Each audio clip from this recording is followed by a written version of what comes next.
Hello बच्चों, कैसे हैं आप? कैसी चल रही है पढ़ाई? बच्चों, लास्ट क्लास में हमने लॉगरिथम की डेफिनेशन पढ़ी थी, लॉग की प्रॉपर्टीज कंप्लीट कर ली थी। आज हम अपना आगे का टॉपिक स्टार्ट करते हैं। तो बच्चों, क्वेश्चन स्टार्ट करने से पहले एक तो मैं आज आपको प्रॉपर्टीज पूरी रिवाइज कराऊंगा जो मैंने उस लास्ट डे कराई थी। मैंने आपको सारी प्रॉपर्टीज एक बार रिवाइज कराऊंगा। और उससे पहले मैं आपको पहले बता रहा था कि मैं चैप्टर 7 में बताऊंगा आपको लॉग फंक्शन और एक्सपोनेंशियल फंक्शन। तो मैं इसी क्लास में आपको लॉग फंक्शन और एक्सपोनेंशियल फंक्शन के बारे में थोड़ा बता देता हूँ, उनके ग्राफ्स बता देता हूँ, थोड़ा आपको आइडिया हो जाएगा क्योंकि इस पे एमसीक्यूज भी बनते हैं। तो पहले मैं आपको थोड़ा सा बता देता हूँ कि एक्सपोनेंशियल फॉर्म क्या होती है। देखो, उस दिन हमने जो पढ़ा था वो एक्सपोनेंशियल फॉर्म पढ़ी थी, और एक्सपोनेंशियल फॉर्म के इक्विवेलेंट लॉग फॉर्म क्या होती है वो पढ़ी थी। क्लियर है बच्चों?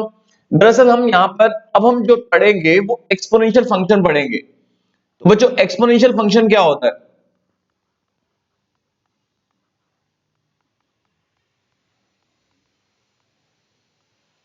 बहुत अच्छे से समझेंगे सभी बच्चे। एक्सपोनेंशियल फंक्शन होता है y is equal to, function को जनरली y डिपेंडेंट वेरिएबल होता है और x इंडिपेंडेंट वेरिएबल होता है। तो फंक्शन को fx gx इस टाइप से डिनोट करते हैं। तो fx मैंने ले लिया a to the power x। तो बच्चों, पावर में अगर वेरिएबल है, पावर में अगर वेरिएबल है तो उसे बोलते हैं एक्सपोनेंशियल फॉर्म, जिसमें a क्या होता है बच्चों? a कांस्टेंट है, a बेस है। थोड़ा आपको आइडिया होना चाहिए, a बेस है, x क्या है इसमें? एक्सपोनेंट है, और y क्या है बच्चों? वैल्यू। ये सारा आपको आइडिया है जो उस दिन भी हमने पढ़ा था। अब थोड़ा सा मैं आपको बता देता हूं, जिसमें x क्या है? एक्सपोनेंट, बट यहां पर इंडिपेंडेंट वेरिएबल,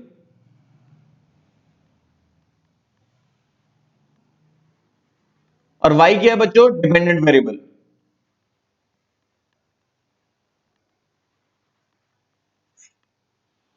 ठीक है बच्चों, एक तो ये चीज पता होनी चाहिए आपको। अब सुनिए, बेस पे रेस्ट्रिक्शन है। अगर मान लो बेस बच्चों -2 हुआ और उसकी पावर 1/2 हुई, मतलब x वेरिएबल है 1/2 और बेस मान लो -2 लिया हमने, तो under root -2। Let us suppose ये p है, स्क्वायरिंग बोथ साइड्स, तो किसी भी रियल वैल्यू का स्क्वायर नेगेटिव नहीं हो सकता। तो ये बच्चों ध्यान रखना कि बेस नेगेटिव नहीं हो सकता।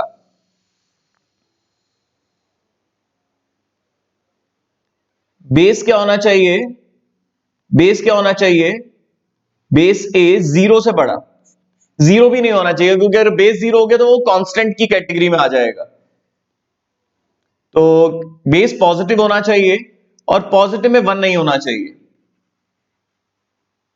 तो उस दिन भी हम पढ़ रहे थे, उस दिन हम याद कर रहे थे, मैं आज आपको समझा रहा हूं। 1 इसलिए नहीं होना चाहिए क्योंकि 1 को आप रियल पावर रेज करेंगे तो 1 ही आएगा, और 1 किस में आ जाता है बच्चों? कांस्टेंट की कैटेगरी में आ जाता है। तो ये बात ध्यान रखना कि बेस 1 नहीं होना चाहिए। तो मैं एक बारी थोड़ा समराइज करके लिख देता हूं कि मैंने क्या क्या बताया। 1 मिनट स्टूडेंट्स। एक्सपोनेंशियल फंक्शन होता है y is equal to 8 to the power x, जिसमें a पॉजिटिव होना चाहिए और 1 नहीं होना चाहिए, तभी एक्सपोनेंशियल फंक्शन डिफाइंड होगा। क्लियर है बच्चों? यहां तक आपको समझ में आ गया?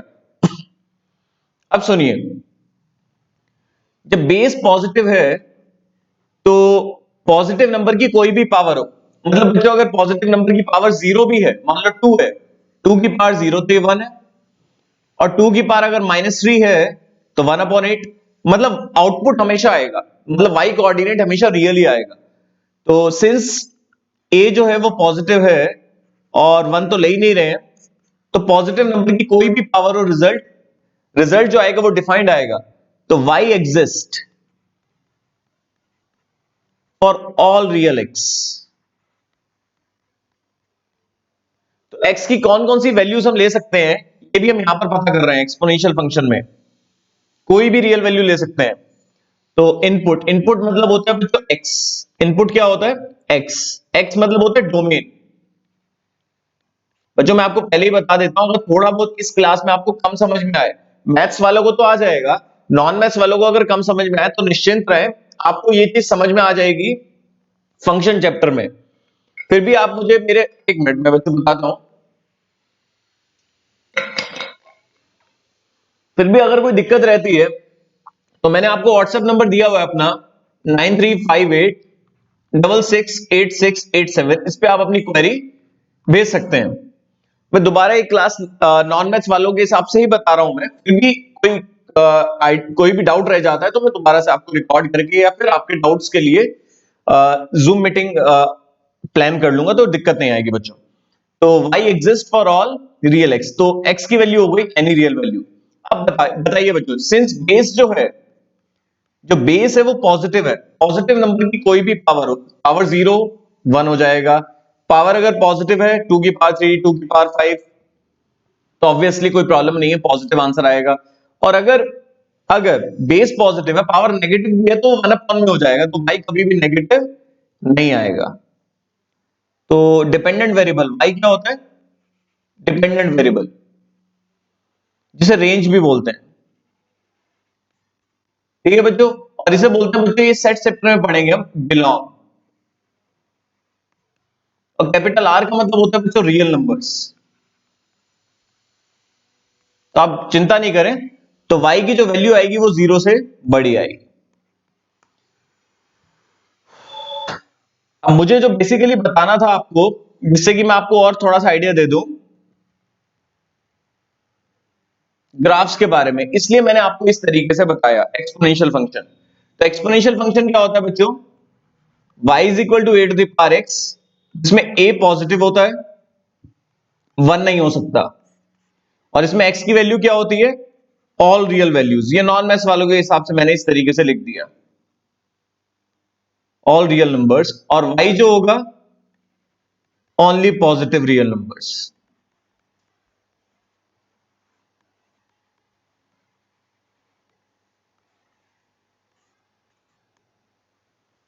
ठीक है, अब मैं दो केसेस में बच्चों इसका ग्राफ ड्रॉ करूंगा, तो बहुत ध्यान से सुनिएगा। केस 1, लेट सपोज मैंने बेस ले लिया 2, और मतलब दो केसेस में ग्राफ ड्रॉ करूंगा।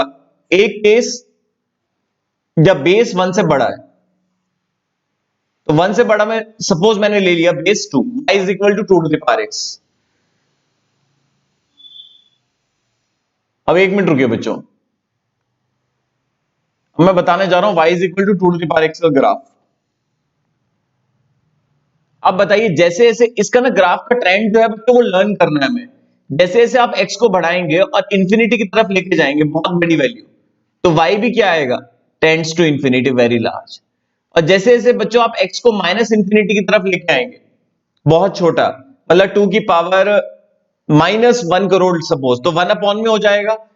देखो आप 2 की पावर मान लो मैंने ली 1 0 0 0 0 0 इस टाइप से, तो 1/2 की पावर 1 0 0 0 0 0 समथिंग, तो यहां वेरी लार्ज आ जाएगा।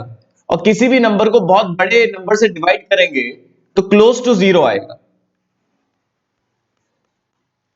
ठीक है बच्चों, तो जैसे जैसे आप x को माइनस इंफिनिटी से इंफिनिटी लेके जाएंगे, तो y 0 से बढ़ता बढ़ता इंफिनिटी जाएगा। तो ग्राफ देखिए, ग्राफ का ट्रेंड बच्चों,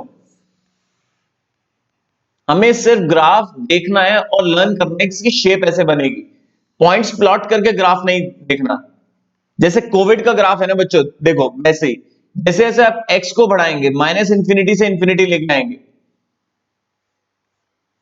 y क्या करेगा? y भी बढ़ेगा, जीरो से बढ़ता बढ़ता ऐसे ऐसे स्लोपिंग अपवर्ड।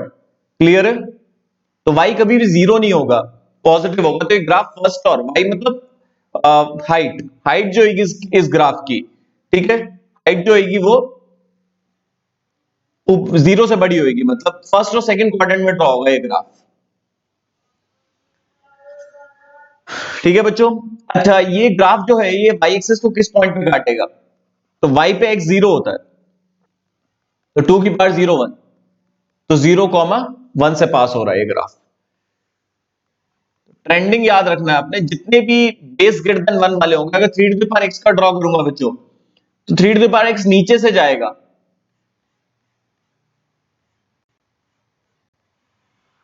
उसके पीछे भी रीजन है बच्चों, मैं आपको बता देता हूं 3 टू द पावर x का ग्राफ कैसे क्यों बना। ट्रेंडिंग सबकी यही रहेगी, ट्रेंडिंग सबकी यही रहेगी जिनका बेस ग्रेटर देन 1 है, मैं आपको बताता हूं। देखिए बच्चों बहुत ध्यान से, अगर मैं थोड़ा सा आपको बताता हूं, जैसे टू टू द अगर एक्स जीरो से बड़ा है, अगर एक्स जीरो से बड़ा है, तो two to the power x, three to the power x, four to the power x में ये रिलेशन होगा। मतलब two to the power x सबसे छोटा होगा हाइट, और three to the power x फिर उससे बड़ी होगी value, four to the power x की उससे बड़ी वैल्यू। अगर एक्स जीरो होगा तो ये सभी बराबर होंगे, और अगर एक्स नेगेटिव होगा तो टू की पावर माइनस टू और थ्री की पावर माइनस टू में टू की पावर माइनस टू कितना होगा, वन अपॉन फोर, और थ्री की power minus two one upon nine, बड़ा हो जाएगा बच्चों। इसलिए ऊपर आके देखिए, एक मिनट ऊपर देखिए, three to the power x वाला नीचे से जाएगा, नेगेटिव वैल्यू में क्या होगा, टू वाला बड़ा होगा, और पॉजिटिव वैल्यू में थ्री वाला बड़ा होगा। तो ये रीजनिंग है बच्चों, ठीक है बच्चों। अब मैं थोड़ा और समराइज कर देता हूं, ट्रेंड में आपको और समराइज कर रहा हूं, बार बार मैं आपको समराइज करके इसलिए बता रहा हूं जिससे कि आप भूलो नहीं। तो अभी केस वन पूरा हुआ है, तो उसकी समरी ले लो आप। तो y is equal to A to the power x, जिसमें a क्या होता है, पॉजिटिव, और वन नहीं होता, ठीक है। इसमें x की वैल्यू क्या है, नोटेशन से ऑल रियल वैल्यूज, इसे डोमेन बोलते हैं, और बेस पॉजिटिव है तो y क्या आएगा, जीरो से बड़ा, इसे रेंज बोलते हैं। और केस वन में अगर बेस वन से बड़ा है तो ग्राफ कैसे जाएगा, बताइए बच्चों, उसकी शेप कैसे रहेगी, strictly increasing, two to the power x, three to the power x, सारे ग्राफ ऐसे। तो जीरो पे y कोऑर्डिनेट क्या होगा, वन। और अगर बेस वन से बड़ा है, एमसीक्यू पूछा जा सकता है, तो ग्राफ कैसे बनेगा, स्ट्रिक्टली इंक्रीजिंग ग्राफ बनेगा बच्चों। तो ये सब रीजन थे जिससे कि एमसीक्यू में दिक्कत नहीं है आप लोगों को।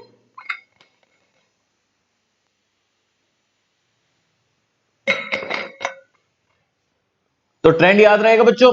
अब देखिए, अब कुछ और समराइज करते हैं। जीरो पे वाई कोऑर्डिनेट क्या है, एक्सपोनेंशियल का, two to the power x का, मतलब two to the power x का सभी सभी का, जिनके जिनके बेस ग्रेटर देन वन है। तो जीरो पे वाई कोऑर्डिनेट वन है, जब एक्स जीरो से बड़ा है तो वाई कोऑर्डिनेट क्या होगा, ग्रेटर देन वन। और जब एक्स नेगेटिव है तो वाई कोऑर्डिनेट कहां से कहां तक लाई करेगा, जीरो से वन के बीच में। तो देखिए एक्स कुछ भी हो सकता है, सभी बच्चे ध्यान से सुनिए, एक्स कुछ भी हो सकता है, एक्स पॉजिटिव भी हो सकता है, नेगेटिव भी हो सकता है, और जीरो भी हो सकता है, बट वाई जीरो से वन, वन और ग्रेटर देन वन, मतलब वाई जीरो से बड़ा ही रहेगा, वाई कांट बी नेगेटिव। तो अब आ जाते हैं हम दूसरे केस पे। तो बच्चों ये सब करने के बाद प्रॉपर्टीज तो मैंने आपको रिवाइज करवानी है, फिर उसके बाद हम 1D स्टार्ट करेंगे। केस टू बच्चों, तो बेस के लिए अगर बेस जीरो और वन के बीच में लाई करेगा, तो late us suppose base one upon two है। तो बच्चों जैसे जैसे आप एक्स को बढ़ाओगे इंफिनिटी, तो वन अपॉन टू की पावर बहुत ज्यादा होगी, आप कैलकुलेटर पे भी निकाल लें, वन अपॉन टू 0.5 है, इंटू के बाद इक्वल टू करते चले, करते चलो करते चलो, फिर इंटू दबाओ, देखो जीरो आ जाएगा। तो मतलब जैसे बड़ी पावर आएगी तो y टेंड्स टू जीरो हो जाएगा, और जब x tends to minus infinity होगा तो टू के पावर इंफिनिटी हो जाएगा, क्योंकि जब इसे ऊपर लेके जाएंगे तो पावर में माइनस का इफेक्ट आ जाएगा। तो ये तो वेरी लार्ज होता है।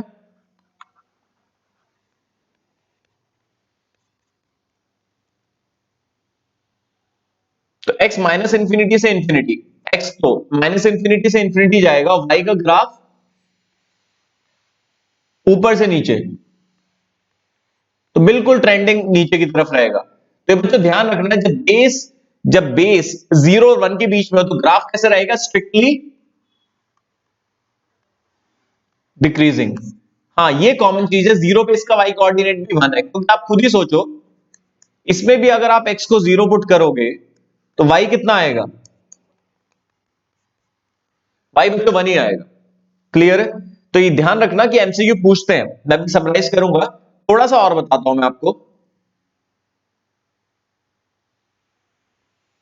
अब फ्रैक्शन वाली वैल्यूज में रिलेशन देखते हैं। तो 1/2 और अगर x पॉजिटिव है तो 1/2 की पावर 1, मान लो x 1 लेते हैं तो 1/2 बड़ा होगा, 1/3 बड़ा होगा। तो ऑब्वियसली यहां उल्टा हिसाब है। बट अगर x 0 है तो ये सब बराबर हो जाएंगे।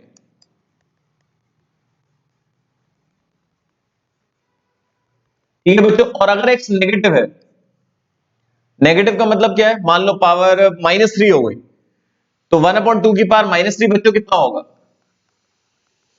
तो 2 की पावर 3 हो जाएगा 8, और 1/3 की पावर -3 कितना होगा, 3 की पावर 3 27।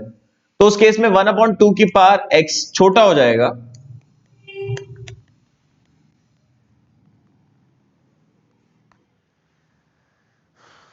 ये रिलेशन रहेगा। तो अगर मैं ग्राफ आपके सामने ड्रॉ करूं तो सभी बच्चे ध्यान से सुने, स्लोपिंग डाउनवर्ड रहता है ग्राफ। तो अगर सपोज ये 1/2 की पावर x का है बच्चों, तो 1/3 का ऐसे आएगा नीचे की तरफ। ठीक है, तो याद रखना 1/4 की पावर x का और नीचे चला जाएगा राइट साइड में, और यहां ऊपर की तरफ चला जाएगा। क्लियर है? इंटरसेक्शन पॉइंट सबका बराबर ही रहेगा 0,1, क्योंकि सभी की वैल्यू 0 पे क्या है, 1 है।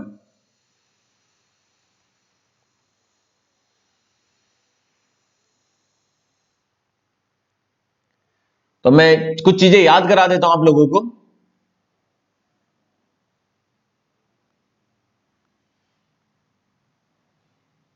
एक मिनट स्टूडेंट्स।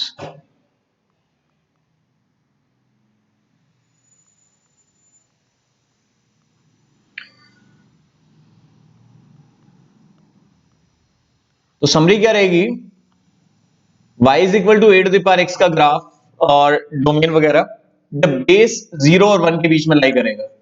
तो लेट अस सपोज जो हमने लिया 1/2, इसका डोमेन वही ऑल रियल वैल्यूज, y हमेशा पॉजिटिव आएगा, और ग्राफ कैसे बनेगा, स्ट्रिक्टली डिक्रीजिंग नीचे की तरफ। क्लियर है बच्चों? एक चीज और, ई के बारे में मैं आपको थोड़ा सा बता देता हूं। ई जो है वो मैथमेटिक्स में डिफाइंड है। ठीक है, तो कुछ बच्चों को मैथमेटिशियन यूलर ने डिफाइन करा है। तो ई की जो वैल्यू होती है वो 2.7183 अप्रॉक्स होती है। तो ये पता होना चाहिए ई की जो वैल्यू है। तो अगर सपोज मैं e⁴x का ग्राफ बना रहा हूं, या e⁴x के लिए आपसे पूछ रहा हूं कि ग्राफ कैसे बनेगा, तो ई जो है वो ग्रेटर देन 1 है, तो इसका जो ग्राफ होगा वो कैसे बनेगा, वो भी स्लोपिंग अपवर्ड ही बनेगा। तो बच्चे ये सब क्लियर होना चाहिए, लर्न होना चाहिए आपको अच्छे से। क्लियर है?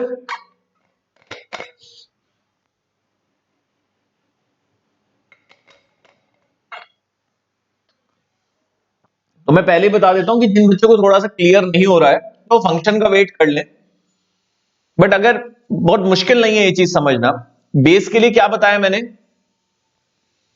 ई के लिए भी बता दिया मैंने। थोड़ा सा एक मिनट, e⁻x का क्या रहेगा, e⁻x को क्या लिख सकते हैं, 1/e⁻x। ठीक है, और जब e 1 से बड़ा है तो 1/e जो होगा वो 1 से छोटा होगा, 2.7183 का उल्टा। तो ऑब्वियसली जब बेस लेस देन 1 होगा तो उसका ग्राफ कैसे बनेगा, ऊपर से नीचे आएगा। तो y is equal to e⁻x का ग्राफ कैसे बनेगा, ये ग्राफ कौन सा है, ये कर्व कौन सा है, ये स्ट्रिक्टली डिक्रीजिंग। तो ये सारा एक्सपोनेंशियल फंक्शन आपका हो गया। क्लियर है बच्चों? तो मैं उम्मीद करता हूं कि आप लोगों को समझ में आ गया होगा। तो लास्ट एक बारी बहुत अच्छे से समराइज करता हूं मैं आपके आगे, बहुत ज्यादा अच्छे से, जिससे कि दिक्कत नहीं रहे। लास्ट टाइम मैं समरी बार बार इसलिए बता रहा हूं क्योंकि नॉन मैथ्स वालों ने फर्स्ट टाइम करा हुआ एक्सपोनेंशियल फंक्शन। तो बच्चों अगर अब भी कर लेंगे तो फंक्शन में भी क्लियर होगा, दूसरा फिर डिफरेंशियल में भी दिक्कत नहीं आएगी। तो एक्सपोनेंशियल फंक्शन क्या होता है, y is equal to a⁴x। इसमें बेस क्या होना चाहिए, 0 से बड़ा, और 1 नहीं होना चाहिए। और इसका डोमेन क्या है, आप x को क्या क्या पुट कर सकते हो, कुछ भी। और रेंज y क्या क्या आ सकता है, ओनली पॉजिटिव वैल्यू।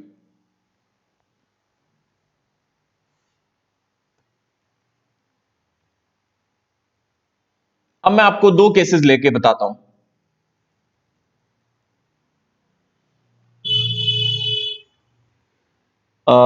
यहीं पर ही मैं थोड़ा सा बता देता हूं। Case one, case two. अगर बेस वन से बड़ा है और अगर बेस जीरो और वन के बीच में लाई कर रहा है, लेट अस सपोज ये थ्री हो गया बेस और यहां 1/4, इसका जो ट्रेंड होगा वो ऊपर की तरफ होगा। तो ये ग्राफ इसका क्या आएगा, स्ट्रिक्टली इंक्रीजिंग कर्व। इसका ग्राफ ऊपर से नीचे आएगा, स्ट्रिक्टली डिक्रीजिंग कर्व। दोनों कर्व किस पॉइंट से पास हो रहे हैं, दोनों एक ही टाइप के हैं ना, एक्सपोनेंशियल। तो 0,1, जीरो पे वाई कोऑर्डिनेट 1 है। बस इतना बच्चों ध्यान रखना है। थोड़ा और चीज क्या बता सकते हैं, जीरो पे वाई कोऑर्डिनेट क्या है, 1 है। ग्रेटर देन जीरो पे ग्रेटर देन 1 है। और लेस देन जीरो पे 0 1 के बीच में लाई करेगा। इसका क्या रहेगा बच्चों, जीरो पे वाई कोऑर्डिनेट क्या है, 1। ग्रेटर देन जीरो पे वाई कोऑर्डिनेट क्या है, ऑब्वियसली हाइट क्या हो गई, 0 और 1 के बीच में। और जब एक्स नेगेटिव है, वाई कोऑर्डिनेट क्या है, ग्रेटर देन 1। तो ये दोनों में फर्क है। अगर बेस 1 से बड़ा होगा तो ये सब बातें हैं, और अगर बेस 0 और 1 के बीच में लाई करेगा तो ये सब बातें हैं। क्लियर है बच्चों। अब मैं आपके सामने लेके आता हूं लॉग फंक्शन, जिसके बारे में मैंने पिछली क्लास में आपको काफी कुछ बताया था, तो वहीं से रिलेट करेंगे हम। इनवर्स का मतलब उल्टा, इनपुट और आउटपुट बदल देना। जैसे मान लो y is equal to x square है, इसमें इनपुट x है, आउटपुट y है। तो x in terms of y क्या होगा, रूट y। ये तो इनवर्स ऑफ एक्सपोनेंशियल फंक्शन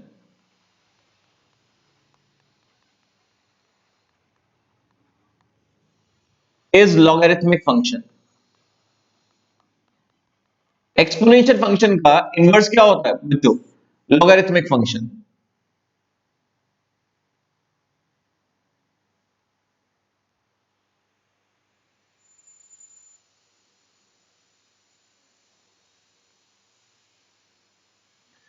ठीक है बच्चों, एक मिनट में। ठीक है, तो inverse of exponential function is logarithmic function. जैसे ये लिया मैंने a to the power x। ठीक है, तो बच्चों ये एक्सपोनेंशियल फंक्शन है, ये एक्सपोनेंशियल फॉर्म है। अब आपको पता है कि इसकी लॉग फॉर्म क्या होगी, उस दिन बताया था मैंने। लॉग होता क्या, एक्सपोनेंट होता है। तो एक्सपोनेंट होता है ना, तो x किसके इक्वल होगा, log y to the base a। x is equal to log y to the base a। जैसे कभी ये लिखा है, एक और एग्जांपल लेता हूं मैं, ये जनरल था। जैसे y is equal to 2 to the power x है, तो ये एक्सपोनेंशियल फॉर्म है, तो लॉग फॉर्म क्या होगी, x is equal to log y to the base 2। ठीक है, अब ऊपर आते हैं, एक मिनट।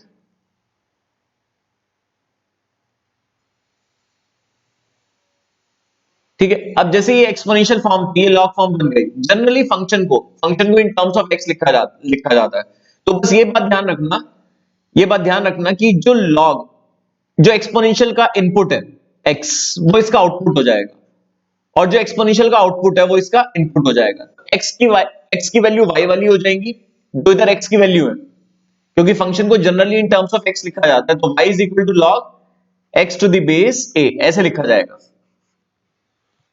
ठीक है, तो y is equal to log x to the base ए।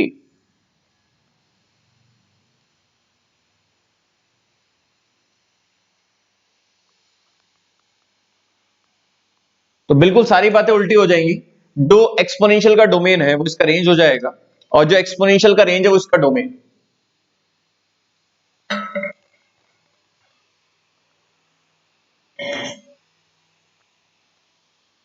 अब सुनिए ध्यान से, ए के बारे में, बेस के बारे में, बेस पॉजिटिव होना चाहिए, 1 नहीं होना चाहिए लॉग के लिए।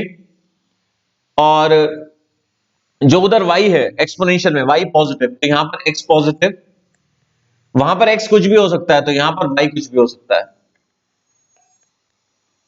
तो सारा कलेक्शन आपको लर्न करना है, जो मैंने आपको वहां से रिलेट करके बताया। क्लियर है बच्चों? तो लॉग की वैल्यू पॉजिटिव होनी चाहिए, बेस पॉजिटिव होना चाहिए और बेस 1 नहीं होना चाहिए। और जो y है, y जो लॉग का आंसर है वो कुछ भी हो सकता है, एनी रियल वैल्यू। अब इसके ग्राफ के लिए सोचते हैं, दो केसेस में आपने इसके ग्राफ लर्न भी करने हैं। अब केस 1,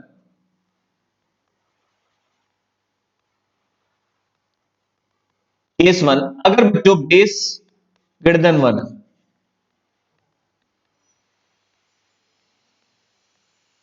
ग्रेटर देन 1 में 2 ले लिया, अब ये लॉग फॉर्म है, इसके इक्विवेलेंट एक्सपोनेंशियल फॉर्म क्या होगी? x वैल्यू, ये बेस और ये एक्सपोनेंट। ठीक है, जैसे जैसे आप y को बढ़ाएंगे, इंफिनिटी लेके जाएंगे, x भी इंफिनिटी होगा, और y अगर माइनस इंफिनिटी की तरफ लेके जाएंगे, छोटे से छोटा, तो x क्या होगा? 0। अब ग्राफ देखिए इसका, अब देखिए y माइनस इंफिनिटी से इंफिनिटी, y कुछ भी हो सकता है, x 0 से इंफिनिटी जाएगा। अगर y माइनस इंफिनिटी से इंफिनिटी जाएगा, मतलब नीचे से ऊपर जाएगा, नीचे से ऊपर जाएगा, x 0 से लेफ्ट टू राइट जाएगा, तो नीचे से ऊपर जाते जाते ही लेफ्ट टू राइट हो जाएगा, लेफ्ट टू राइट। ये ग्राफ है, ये ट्रेंड आपने याद रखना है ऐसे। अब उसके केस में क्या था, 0 पे वैल्यू 1, x को काट रहा है, तो x पे y 0 होता है। y 0 कब होगा? लॉग 1 की वैल्यू 0 होती है। तो ट्रेंड आपने याद रखना है। थोड़ा मैं एक फियर ड्रॉ कर लेता हूं, ये ट्रेंड है। तो देखते ही आपको पता होना चाहिए कि हाँ भाई ये लॉग का ग्राफ है, जिसमें बेस क्या ग्रेटर देन 1, तो स्ट्रिक्टली इंक्रीजिंग।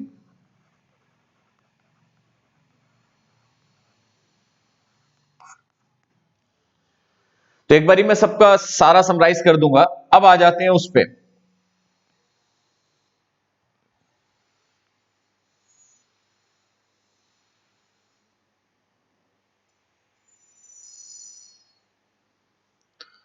अब केस 2, अगर बेस 0 और 1 के बीच में लाई करेगा, सपोज 1/2, तो 1/2 बेस है, y एक्सपोनेंट है x वैल्यू। अब बताइए, जैसे जैसे y इंफिनिटी जाएगा तो x तो क्लोज टू 0 हो जाएगा, और y माइनस इंफिनिटी होते ही ये हो जाएगा 2 की power infinity, x tends to infinity. तो देखिए y माइनस इंफिनिटी से इंफिनिटी जाएगा और x राइट टू लेफ्ट आएगा, तो ग्राफ कैसे बनेगा? y माइनस इंफिनिटी से infinity, x right to left, तो ऐसे जाएगा, राइट से लेफ्ट, स्ट्रिक्टली डिक्रीजिंग।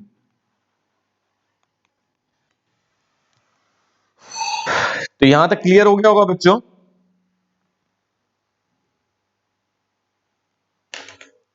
अभी मैं समराइज करता हूं थोड़ा सा, पहले एक बार ग्राफ दोनों ड्रॉ करूंगा, फिर आपको और अच्छा क्लियर हो जाएगा।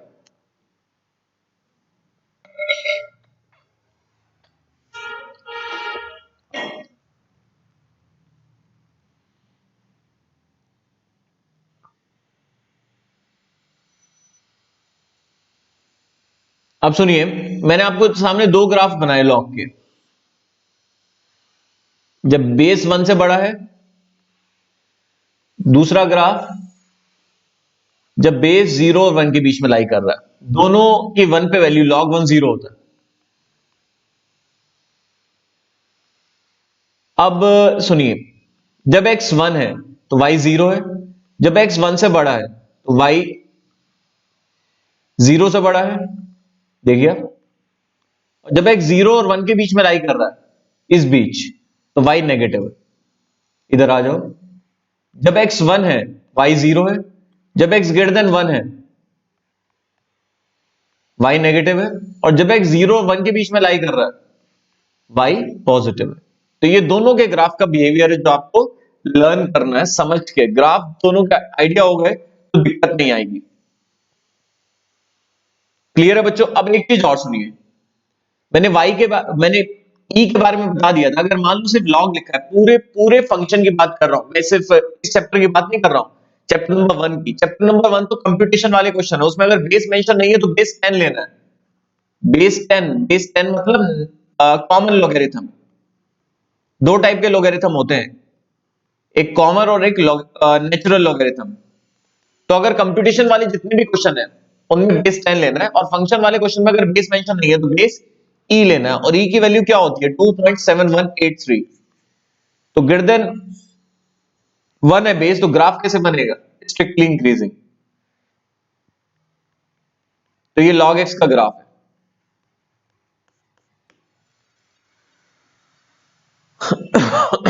तो मैं सभी चीज एक साथ एक ही जगह लिखकर, एक्सपोनेंशियल लॉग की जगह एक साथ लिखकर समराइज कर देता हूं, जिससे आप लोगों को दिक्कत नहीं आए।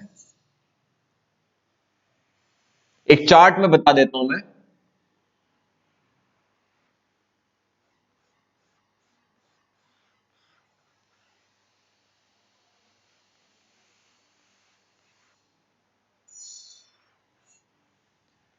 अब जैसे बच्चों एक्सपोनेंशियल फंक्शन हमने पढ़ा, ठीक है? यहां तो एक्सपोनेंशियल फंक्शन होगा और यहां हमारा हो जाएगा लॉगरिथमिक फंक्शन।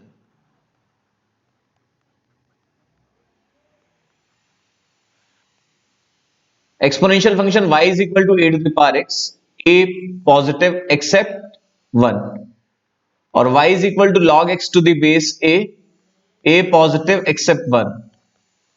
यहां पर x belongs to r, y greater than 0। यहां उल्टा है, यहां x greater than 0, y belongs to r। ठीक है? और अगर बेस 1 से बड़ा है तो ग्राफ कैसे बनेगा? ऐसे। और अगर बेस 0 और 1 के बीच में लाई करेगा तो ग्राफ कैसे बनेगा? ऐसे। बस यही चीज याद रखनी है। यहां पर अगर बेस 1 से बड़ा है तो ग्राफ कैसे बनेगा? Strictly increasing. और अगर बेस 0 और 1 के बीच में है तो ग्राफ कैसे बनेगा? ठीक है? इसका example y is equal to 2 to the power x, y is equal to 1 upon 2 to the power x। इसका example y is equal to log x to the base 3, और इसका example y is equal to log x to the base 1 upon 5। बाकी हम सब पढ़ चुके हैं अच्छे से। क्लियर है बच्चों? अब प्रॉपर्टीज उस दिन हमने कौन कौन सी पढ़ी थी लॉग की। अब यहां नॉन मैथ्स वालों को यहां बिल्कुल भी दिक्कत नहीं आएगी, तो एक बार मैं प्रॉपर्टीज अच्छे से रिवाइज करवा देता हूं। लॉग की प्रॉपर्टीज क्या पढ़ी थी? लॉग के बारे में क्या पढ़ा था? लॉग होता क्या है? एक्सपोनेंट होता है। जैसे कहीं ये लिखा है log 64 टू द बेस 8। वैसे तो हमने प्रॉपर्टीज पढ़ ली थी। 8 को कितने टाइम रेज करने पर 64 आएगा? 2 टाइम्स, 8 स्क्वायर ना। ठीक है? तो इसे हम x भी लेट कर सकते हैं वैसे तो, जिसकी वैल्यू निकालनी होती है। ये बेस है, ये एक्सपोनेंट है, और ये वैल्यू है। तो ऑन कंपैरिजन x कितना आ गया? 2। तो ये सारी चीजें हमने पढ़ी थी। एक्सपोनेंशियल से लॉग से एक्सपोनेंशियल में कन्वर्ट करना, एक्सपोनेंशियल से लॉग में कन्वर्ट करना, लास्ट क्लास में। प्रॉपर्टीज कौन कौन सी हैं मैं लिखूंगा तो बच्चों टाइम निकल जाएगा, तो पिछली क्लास में तो हमने करा ही था, मैं ऐसे ही आपके सामने रीड कर रहा हूं।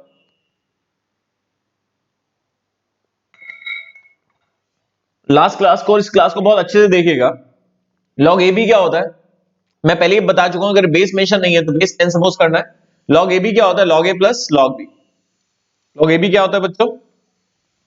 Log a plus log b. Log a b c मतलब log a plus log b plus log c. Log a upon b क्या होता है? डिवीजन।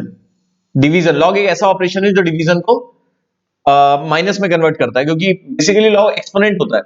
ठीक है? बेसिकली लॉग होता है कि एक्सपोनेंट। तो जब बेस सेम होते हैं तो डिवीजन में एक्सपोनेंट्स क्या हो जाते हैं? सब्ट्रैक्ट। तो लॉग ए अपॉन बी होता है log A minus log B. तीसरी property log A to the power B क्या होता है? B log A. चौथी प्रॉपर्टी, अगर बेस में पावर है तो देख लो लास्ट क्लास बहुत अच्छे से, बेस में पावर है तो डिवाइड में आएगी।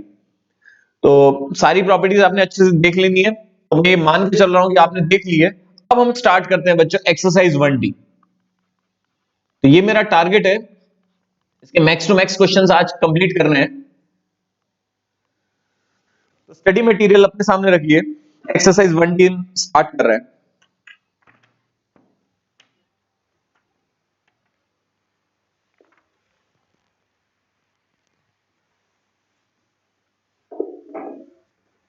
एक मिनट बच्चों, हाँ, एक्सरसाइज 1D का पहला क्वेश्चन है बच्चों, log 6 plus log 5, log a plus log b क्या होता है? log ab। तो ये हो जाएगा बच्चों log 30।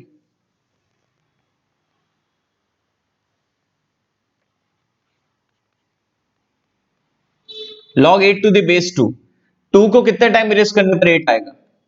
3 टाइम्स। और ऐसे भी कर सकते हैं, इसे 2 क्यूब लिख लिया, log a to the power b log a, और log 2 टू द बेस 2 1 होता है।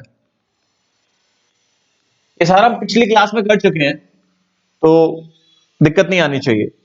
थर्ड प्रॉपर्टी कह रहा हूं, third question, log 32/4, log a upon b क्या होता है?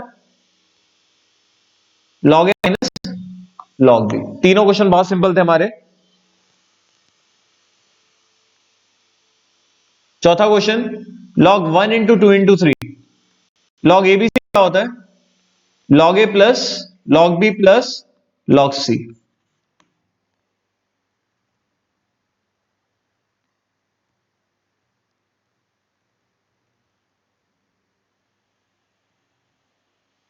अब आ जाते हैं हम फिफ्थ क्वेश्चन पर। The value of log 0.0001 to the base 0.1,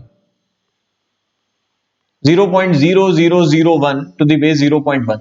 वैसे कैलकुलेटर पे भी कर सकते हैं कि 0.1 को कितने टाइम रेज करने पर, 0.1 लिखा into 2 times, 3 times, 4 times, 4 times. और दूसरा तरीका ये है, इसे लिख सकते हैं पॉइंट हटाएंगे 1/10, पॉइंट हटाएंगे 1/10 की पावर 4, और इसे लिख सकते हैं 10 की पावर -1, इसे लिख सकते हैं 10 की पावर -4। बच्चों प्रॉपर्टी, जो बेस में पावर है वो डिवाइड में, जो वैल्यू में पावर है मल्टीप्लाई में। log 10 टू द बेस 10, 10 को कितने टाइम रेज करने पर 10 आएगा? 1 टाइम। तो सॉल्व करके क्या आ गया? 4 आ गया।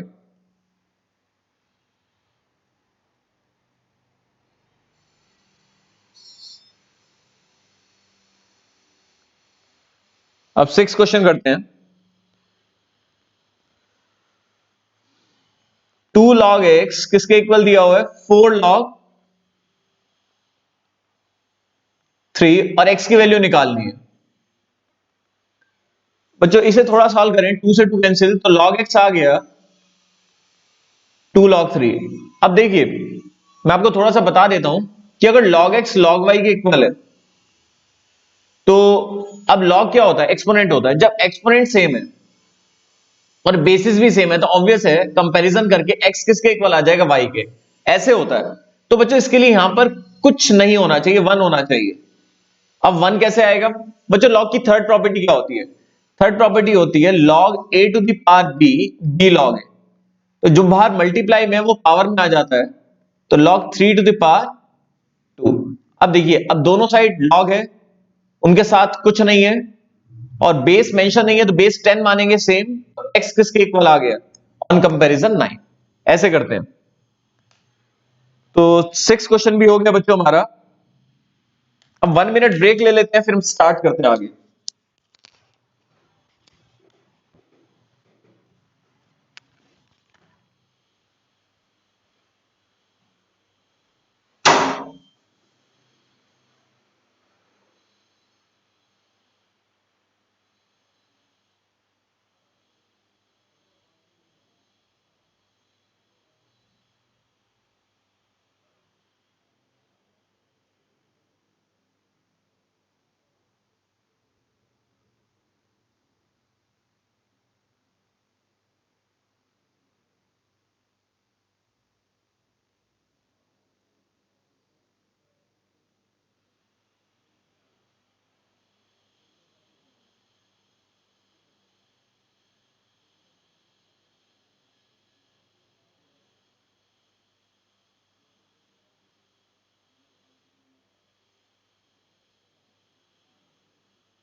बच्चों यहां तक क्लियर हो गया। अब आगे देखते हैं स्टडी मटेरियल का एक्सरसाइज 1D का क्वेश्चन नंबर 7।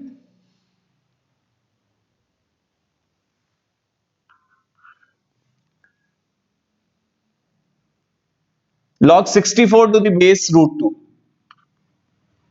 अब बच्चों किसी को भी ना हम एक्स लेट करके एक्सपोनेंशियल फॉर्म में कन्वर्ट नहीं करेंगे, उसके पीछे रीजन ये है कि हमने लॉग की प्रॉपर्टीज कर ली है।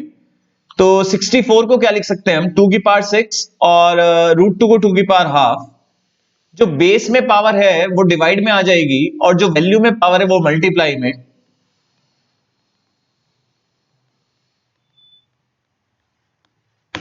ये बच्चों आ गया 12।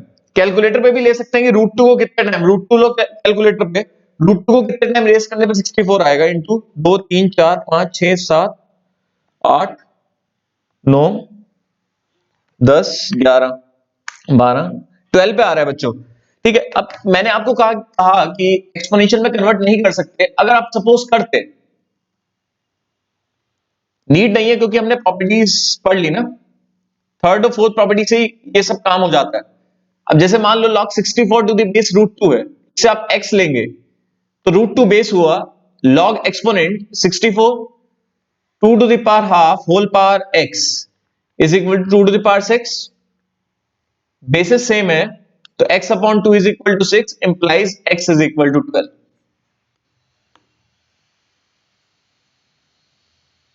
चलो ये भी हो गया।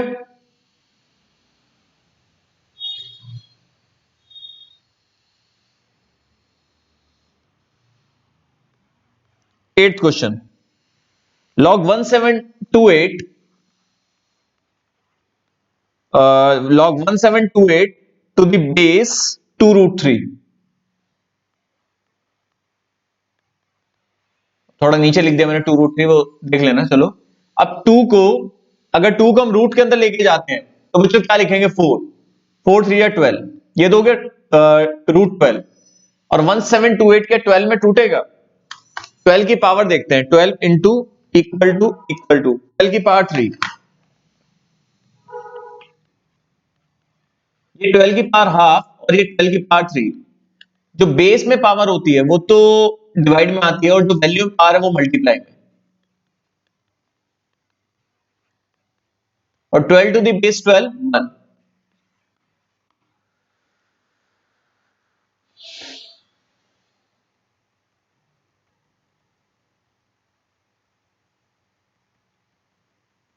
तो शुरू के 8 क्वेश्चन डिस्कस हो गए हमारे।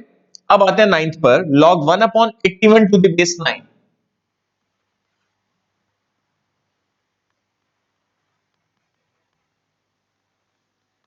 अगर 1 अपॉन 81 9 में टूट रहा है तो 9 को 3 स्क्वायर नहीं लिखना, इसे 1 अपॉन 9 स्क्वायर लिख देना। और अगर आप 1 अपॉन 9 स्क्वायर को 9 को मूव कराते हैं, ठीक है, 9 को अगर आप डिनोमिनेटर को न्यूमरेटर में लेके आते हैं तो पावर में माइनस का इफेक्ट आएगा और वैल्यू में पावर जो होती है मल्टीप्लाई में आती है। log 9 टू द बेस 9 कितना होता है, 1, तो -2 आ गया आंसर। बच्चों हमारे 9 क्वेश्चन डिस्कस हो गए। अब आते हैं 10th पर।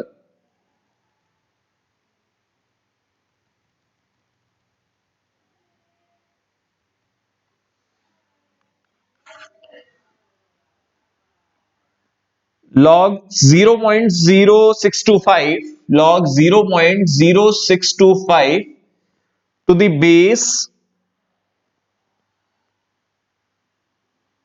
2। वैसे ऑप्शंस जो दिए हुए हैं हमें, अगर आप ऑप्शंस देखें तो ऑप्शंस है 4 5 और 1। मतलब 2 को कितने टाइम रेस करने पर ये आएगा, 2 को 4 टाइम रेस करने पर तो 16 आता है, 2 को 5 टाइम रेस करने पर 32 आता है, 1 टाइम रेस करने पर 2 आता है। तो कैसे कर सकते हैं, पॉइंट हटाएंगे तो 625 अपॉन 10 इंटू 10 इंटू 10 इंटू 10, क्योंकि पॉइंट के बाद 4 डिजिट्स हैं तो उतनी ही जीरोस हो जाएंगी। 625 को लिख सकते हैं 5 into 5 into 5 into 5 upon 10 into 10 into 10 into 10। 5 upon 10 whole power 4 हो गया। सॉरी, बेस मैंने 10 लिख दिया, बेस 2 चल रहा था। अब 5/10 हो जाएगा बच्चों 1/2। 1/2 को क्या लिख सकते हैं, 2 की पावर -4। ठीक है, log a to the power b third property से, third property log a to the power b log a, तो -4 आ गया। मतलब 2 को कितने टाइम रेस करने पर, 2 को कितने टाइम रेस करने पर ये आएगा, -4 टाइम्स, मतलब 1/16। 1/16 मतलब 16 डिवाइड इक्वल्स टू, यही आ रहा है बच्चों 0.0625। तो एक बार ये दोबारा देख लेते हैं, यहां पर मेरे से मिस्टेक हो गई थी, बेस 2 चल रहा था, बेस 2 चल रहा था, 10 ले लिया था। उसके बाद इसके प्राइम फैक्टर्स करें, पॉइंट हटाने के बाद 5/10 1/2, 1/2 टू द पावर 4 को 2 की पावर -4 लिख दिया। लॉग की third property log a to the power b क्या होता है, b log a।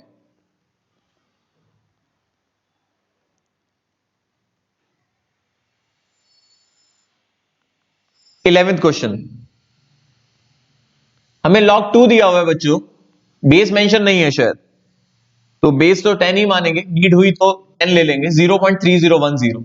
log 3 की वैल्यू भी दी हुई है 0.4771, और हमें इन दोनों की हेल्प से फाइंड करना है log 6। 6 को क्या लिख सकते हैं हम, 2 × 3।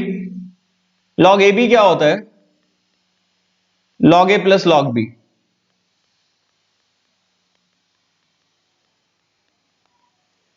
0.3010 प्लस 0.4771, यह आ जाएगा 0.7781।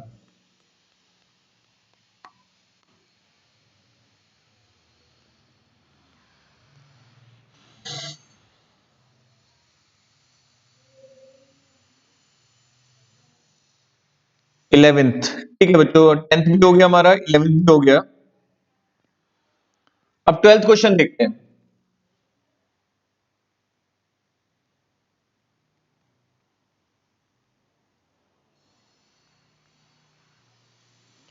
12th क्वेश्चन में log log log log of 16, और बेस अगर हम देखें तो सभी का बेस 2 है, यहां पर भी बेस 2 है, यहां पर भी और यहां पर भी। अब बच्चों बहुत ध्यान से सुनना, सबसे आखिरी से सॉल्व करना शुरू करो। log 16 टू द बेस 2 अगर आप मुंह जबानी सॉल्व कर लेते हो तब भी कोई दिक्कत नहीं है। 2 को कितने टाइम रेस करने पर 16 आएगा, log होता क्या, एक्सपोनेंट 4 टाइम्स। दिक्कत हो रही है तो 2 की पावर 4 लिख दो इसे। log a to the power b, power कहां जाती है, मल्टीप्लाई में, 2 टू द बेस 2 1, तो ये तो सॉल्व करके आ गया 4। तो log 4, अब देखिए log 4 टू 2 को कितने टाइम रेस करने पर 4 आएगा, 2 टाइम्स ना। log 2 टू द बेस 2 1, और बच्चों अगर एक और log होता तो log 1 की वैल्यू क्या होती, 0 हो जाती, और एक और log हो जाता तो log 0 क्या होता है, नॉट डिफाइंड बच्चों, नॉट डिफाइंड। क्योंकि हमने log के बारे में पढ़ा था कि log के लिए जो इनपुट होता है, मतलब अंदर वाला x, वो क्या होना चाहिए, पॉजिटिव होना चाहिए। पॉजिटिव मतलब 0 से बड़ा।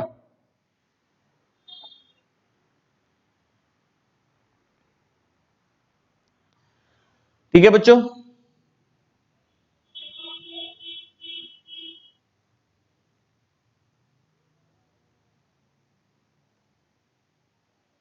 अब 13 क्वेश्चन देखते हैं।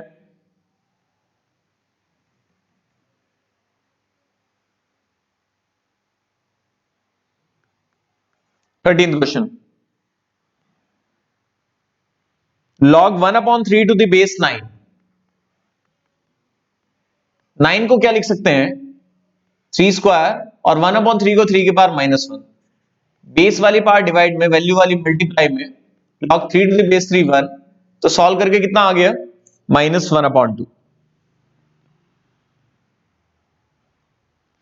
आज का लास्ट क्वेश्चन, इस क्लास का लास्ट क्वेश्चन 14, क्योंकि इतना आप अच्छे से देख लेना जिससे कि आपको नेक्स्ट क्लास में दिक्कत ना आए। क्योंकि नेक्स्ट क्लास में एक तो 1D एक्सरसाइज एंड करेंगे और लॉग टेबल देखना सिखाऊंगा आपको। क्योंकि अगर आपको लॉग टेबल देखना नहीं आया तो आप लॉग के हिंट्स भी यूज नहीं कर सकते। यही प्रॉब्लम हो रही थी हमें 4th चैप्टर में कि हम लॉग के हिंट्स यूज नहीं कर पा रहे थे। बट लॉग टेबल देखने के बाद, लॉग के और प्रॉपर्टीज अप्लाई करने के बाद आपको वो हिंट्स यूज करने आ जाएंगे। ठीक है, तो इस क्लास का लास्ट क्वेश्चन क्वेश्चन नंबर 14। बाकी क्वेश्चंस हम नेक्स्ट क्लास में करेंगे। log x plus log y, log x plus y, हमें y की वैल्यू निकालना है। देखो ये कोई प्रॉपर्टी नहीं है, log पे डिस्ट्रीब्यूट नहीं होता, ठीक है ना। log a plus log b log a b होता है। अब दोनों साइड log है तो एडजस्ट हो जाता है, कैंसिल आउट नहीं होता, एडजस्ट बोलते हैं। रीजन बेसिस सेम है, एक्सपोनेंट बराबर है तो ऑब्वियस है। बेसिस सेम है, मान लो बेस 3 है 3 है, एक्सपोनेंट बराबर है 4 4, तो ऑब्वियस है वैल्यू भी क्या आएगी, सेम ही तो आएगी ना, 81 81 सेम ये वैल्यू होती है log। X y x plus y के इक्वल आ गया, y वाला पार्ट एक साथ कलेक्ट करो तो y आ गया x अपॉन x माइनस 1। बच्चों यहां तक आप लोगों को क्लियर हो गया होगा, ठीक है। तो एक बार अच्छे से पढ़ लेना, लॉग फंक्शन बता दिया मैंने और एक्सपोनेंशियल फंक्शन बता दिया, उनकी रेस्ट्रिक्शंस बता दी, डोमेन रेंज बता दिया, ग्राफ बता दिया, कौन सा फंक्शन कब इंक्रीजिंग होगा कब डिक्रीजिंग होगा ये मैंने आपको बता दिया बेस की कंडीशंस के अकॉर्डिंग। और प्रॉपर्टीज अप्लाई करना सिखा दी एक्सरसाइज 1D में। 1D के जो हमने क्वेश्चंस कर लिए वो 14 तक कर लिए। बाकी बचे हुए क्वेश्चन नेक्स्ट क्लास में करेंगे और लॉग टेबल देखना भी सिखाऊंगा। ये बताया था मैंने कि इस कंप्यूटेशन वाले चैप्टर में अगर बेस मेंशन नहीं है तो बेस 10 लेना, कॉमन लॉगरिथम, ठीक है। और फंक्शन वाला चैप्टर है, अगर फंक्शन है कोई, जैसे किसी का डिफरेंशियल करना आगे जाके हम पढ़ेंगे चैप्टर 8 में डिफरेंशियल क्या होता है, ठीक है। वहां अगर कोई फंक्शन दिया हुआ सिर्फ लॉग लिखा है तो अगर बेस मेंशन नहीं है तो बेस क्या सपोज करेंगे, ई, ठीक है। ई की वैल्यू क्या होती है, अप्रोक्सीमेटली 2.7183, ठीक है बच्चों। चलो अच्छे से देख करिएगा और जो भी डाउट्स होंगे मेरा व्हाट्सएप नंबर मैंने आपको दे ही दिया है तो आप पूछ लीजिएगा, ठीक है बच्चों। चलो बाय बाय।